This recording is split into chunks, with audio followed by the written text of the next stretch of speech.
At this point, we go straight to our headline at this hour, that is Davao Congressman Pulong Duterte declining the ICI's invite for him to appear before the commission. For details, we have mobile journalist Arles de los Santos. Arles, maanghang ang sulat ni Congressman Duterte kay ICI Chair Andres Reyes. Please tell us more about it. Magandang hapon, Lord at Dennis, no? Ngayong hapon nga inaasahan. Actually, hindi naman today, no? But anytime this week na humarap nga, no, si Davao City First District Representative Paulo Pulong Duterte. Wala pang, kung matatandaan ninyo, sinabi na natin na hindi natin makumpirma kung ano nga yung magiging basis ng imbitasyon ng ICI, no, para sa kanyang pagharap, no. Ayan din ang isa sa mga naging basehan nito ni Duterte, no. Ayon sa kanya, wala raw anumang factual o legal basis na ibinigay o komisyon dahil sa kawalan ng detalyeng tatalakayin sa pagdinig nito. Dahil dyan, hindi nga siya dadalo raw dito sa pagdinig, no, o pagpapatawag ng Independent Commission for Infrastructure dahil bukod pa dyan, no, wala raw jurisdiction ang ICI, no, para sa kanilang mga mambabatas.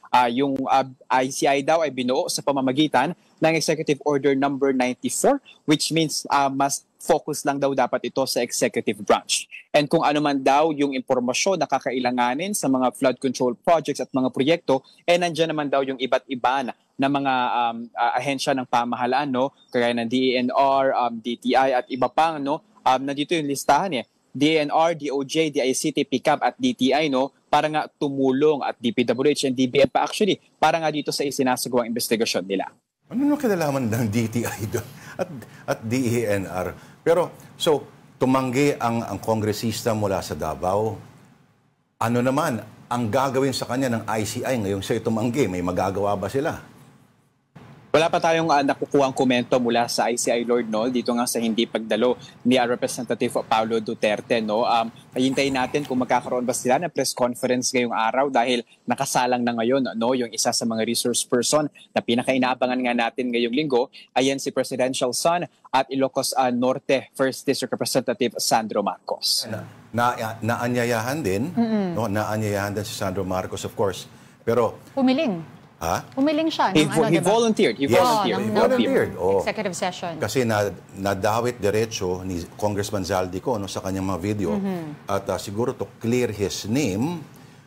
Pero I'm sure, Arles, wala pa rin tayong detalye sa kung ano ang kasalukuyan nangyayari o ano yung mga itatanong at kung ano pa man. Tama ba ako, Arles?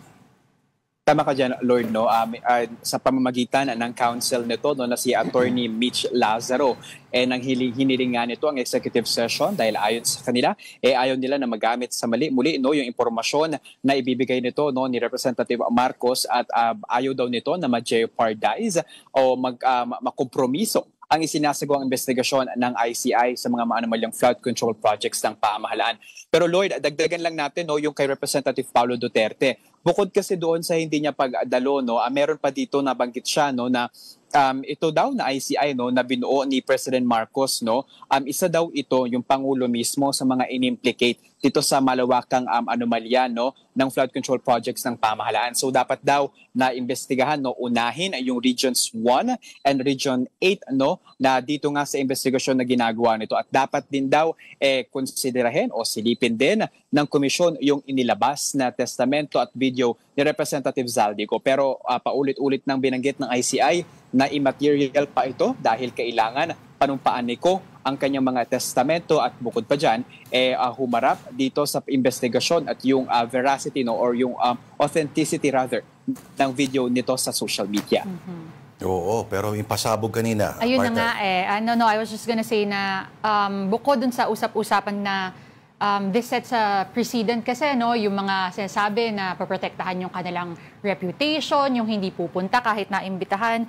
But anyway, yung pasabog kanina, of course, ang press conference ni Commissioner Babe Singson. So, Arles, before we continue with your report, pakinggan lang muna natin ito. Medyo mahaba-haba, pero malaman. It's not that I don't want to serve.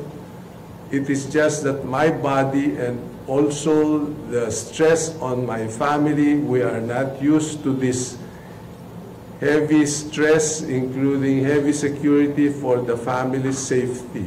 I feel that I've done what I have to do for ICI. Hindi pala siya gano'n kahaba. Oo, pero interesting ito sinabi niya na may part doon sa sinabi niya na never daw sa ngayon lang daw sa niresetahan. Maintenance. Maintenance Oo. medicines. At sorry, kanina kasi na yung isang reporter, sabi kasi ni Commissioner, hindi naman ako, something along the lines of maluho, sabi niya kahit cup noodles na lang, sabi ng isang reporter. Pwede ba sa'yo yun, May continuation pala yun. Sige, pakinggan muna natin. Oo. Do for ICI, I am appealing to members of Congress, both the House and the Senate, ipasa nyo na yung IPC, or Independent People's Commission at the Senate level, and the ICAIC, which is at the lower house version. They committed that they will pass it before the end of the year, so hopefully by the end of the year, you will now have a much stronger independent commission with proper powers and authorities that ICI does not have. Hindi naman punching bag siguro. Lumabas yung ICI 94, EO 94. Walang budget. Okay. Kumbaga, lumabag ka sa gera, solve mo yung problema, hindi ka naman binigyan ng armas. Ano nangyari sa'yo? Di nakatiwangwang ka. You cannot defend yourself. You have no powers. Mag-imbita ka kung ayaw pumunta. Wala ka nang magagawa. You don't even have subpoena powers. Gusto mong huwag paalisin ang isang tao. We don't have that. We have to go to court for a whole departure order. Ano nangyari? Nakaalis.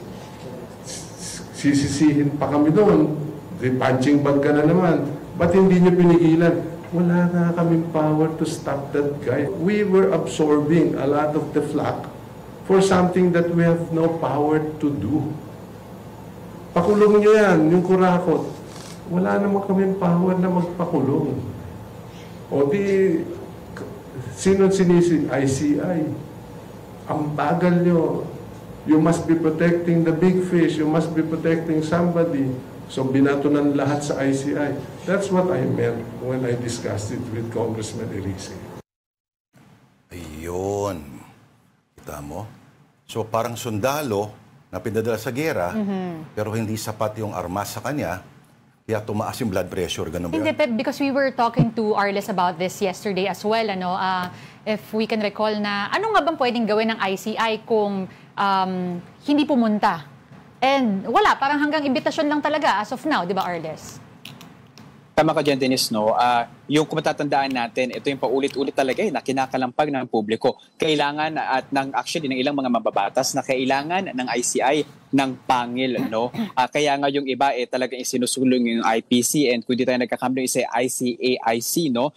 Pero tignan natin, Dennis, yung IPC. Ayan yung tinatawag na Independent People's Commission. Ayan yung maaaring mag-imbestiga sana, no, sa malawakan at iba't ibang mga sangay ng pamahalaan kung magkakaroon man ng korupsyon, no? At talagang masasabi natin na napakalayo ng pagkakaiba nito, no, sa kung ano ang ICI sa ngayon. Dahil 16 na senador, no, yung sumusuporta dito sa layon nga na ito, no, pero ngayon makikita natin dito sa bill, no, na meron itong capability na maglabas ng mag-compel, no, magsabina ng mga witnesses, mag-issue ng lookout orders and recommend whole departure, mag-cite ng witnesses in contempt, mag-grant ng witness immunity and full and restricted access yan, no.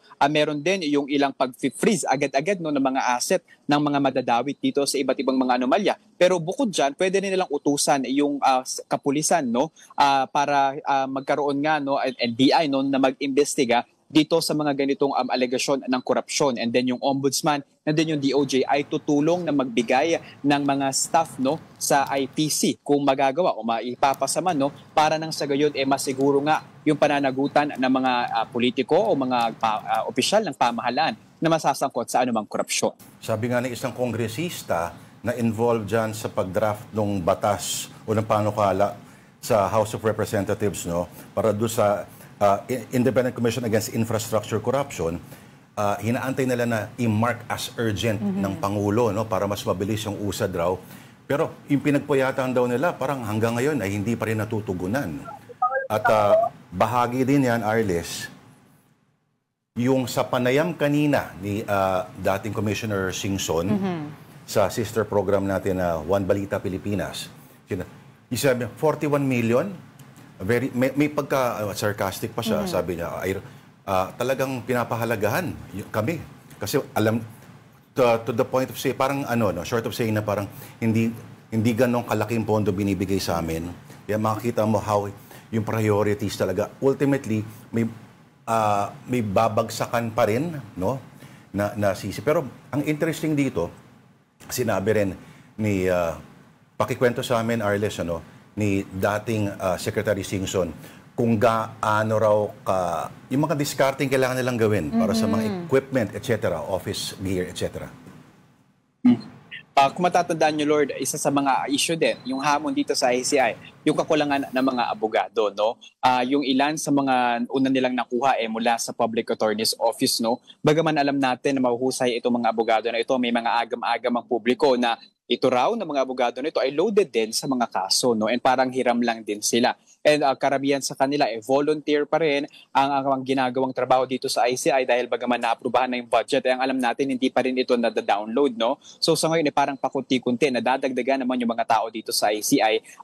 Nakita natin yung media team nila, meron ng improvement, yung kanilang facility where they conduct hearing, meron na rin mga technical tool, no? Para mag-conduct ng mga hearing. May ilan na rin mga personality na nakakaharap tayo dito, no? Mula sa ICI after nung mabigay nga yung budget. So there's change, no? At least may development na kahit papaano, pero at least yung confirmation kung na-download na nga ba yung budget, hindi pa rin natin confirm yan. But the last time we asked, ay hindi pa rin. So talagang limitado pa rin yung kanilang galaw hanggang sa ngayon bukod sa mga legal processes na kanilang kailangan at maaaring gawin. At supposedly, pondo niyan is from the Office of the President pa dapat.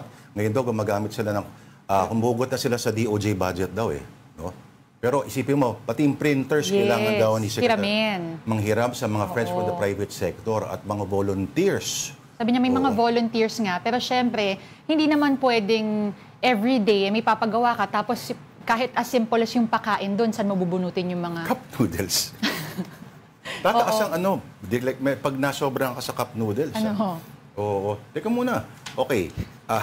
Ang interesting din dito, ay hindi pala sang-ayon, sa same ng panayam, hindi pala talaga sang-ayon si Babe Singson doon sa live streaming kasi nakita niya raw yung naging epekto doon sa Senate hearing na may binanggit o mga diskaya, hindi naman sinabi yung mga pangalan diskaya, pero yung epekto ng pag-name sa mga kongresista at forever smeared for life sila, no? Forever na, for life pa. Konting dyan, Arles. Ano ang aasahan pa natin the next few hours dito sa ICI? Patungkol muna doon, Lord, no, yung sa mga nadudungisan daw yung mga pangalan, no, nasisira na yung reputasyon. Ayan yung sa kabi-kabilang mga hearing, di ba? Then actually hindi lamang natin narinig to, no, mula kay Commissioner Singson. Nung pagdinig din ng unang public live streaming ng ICI, kung saan nga humarap si Representative Agaraw, no? Yung kung maalala ninyo, yung part ng hearing na hinihiram or parang papayag ba siya na i-access yung cellphone na hindi siya pumayag, no? Narinig din natin doon si ICI Chairperson Andres Reyes na sinabi niya na that's why he doesn't like live streaming, no? So at least, no, 2 commissioners from the ICI has shared their sentiments on that, no? Pero ang update dito at ang aasahan natin ngayong araw, Representative Sandro Marcos promised that he will accommodate the media, no, after his hearing today. We're just preparing for the questions and at least, but right now, wala pa tayong access kung ano ngayon na pag-uusapan sa loob. Wala pa tayong kumpirmasyon kung dadating din ba bukas o ngayong araw si Representative Eric Yap at si Representative Paulo Duterte kung pwede pa bang ma-reconsider, but we've heard yung ilang mga information na wala raw dito sa bansa. Alright. Again, thank you for the update. Ang ating mobile journal, Arles de los Santos, reporting to us live from the headquarters of the ICI in Taguig.